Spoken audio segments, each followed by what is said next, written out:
परिंदों का शिकार करना जायज़ है कि नहीं, और गुलैल से अगर परिंदे का शिकार किया तो इस सूरत में इसका खाना जायज़ है या नहीं।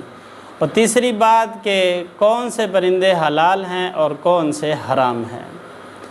सबसे पहले तो परिंदों को ज़िबा करने का तरीका क्या है। परिंदों को ज़िबा करने का तरीका भी वही है जो मुर्गी को ज़िबा करने का तरीका है।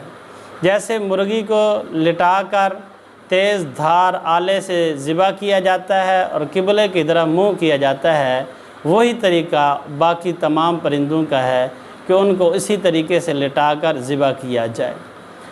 और गुलैल के साथ जो परिंदे का शिकार किया जाता है, अगर गुलैल के साथ परिंदे को शिकार किया और अगर वो ज़िबा करने से पहले मर गया तो फिर जायज़ नहीं होगा। यानी शिकार किया गुलैल के साथ और वो परिंदा जैसे ही नीचे गिरा और मर गया तो अब ये जायज़ नहीं होगा। हाँ, गुलैल के साथ शिकार किया, नीचे गिरा और इंसान उसके मरने से पहले पहुंच के उसको किसी तेज़ धार आले के साथ उसने उसको ज़िबा कर दिया तो फिर ये जायज़ होगा। सिर्फ़ गुलैल के साथ शिकार करने से परिंदा अगर मर जाए तो फिर ये जायज़ नहीं होगा। इसी तरीके से बंदूक की गोली का भी यही हुक्म है कि बंदूक की गोली मारी, अब वह नीचे गिरा शिकार, अब उसको पहुँच कर उसके मरने से पहले ज़िबा कर दिया तो फिर जायज़ है। हाँ, अगर तीर के साथ शिकार करता है, तीर के साथ शिकार किया, क्योंकि ये तीर नोकदार होता है, धारीदार होता है, तो इस तरीके से अगर तीर के साथ निकाह शिकार किया और इससे पहले उसने बिस्मिल्लाह अल्लाह अकबर पढ़ के तीर छोड़ा और तीर लगने से वो शिकार नीचे गिर गए, मर गया, तो अब ये हलाल होगा। अब इन दोनों चीज़ों में तीर से क्यों जायज़ है और गुलैल से क्यों जायज़ नहीं है?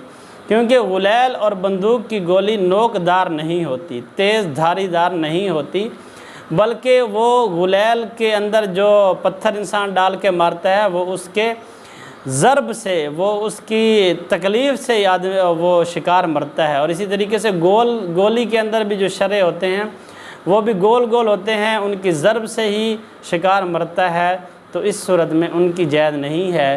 तीर से शिकार किए हुए का शिकार जायज़ है और शिकार करना भी जायज़ है। अल्लाह ताला ने कुरान मजीद में भी शिकार का हुक्म दिया है कि शिकार करो, खाओ पियो, और शिकार को पेशा बना कर इख्तियार करना और इससे पैसे कमाना भी जायज़ है। और परिंदे कौन से हलाल हैं, कौन से हराम हैं? हर ऐसा परिंदा जो अपने पंजे के साथ शिकार को खाता है, पंजे के साथ किसी चीज़ को खाता है, कौवा है, ये कोई भी चीज़ खाता है अपने पंजे में डालकर फिर चूंच के ज़रिए खाता है। तो इसी तरीके से जितने भी परिंदे हैं जो पंजे में डालकर चीज़ को खाते हैं वो हराम हैं।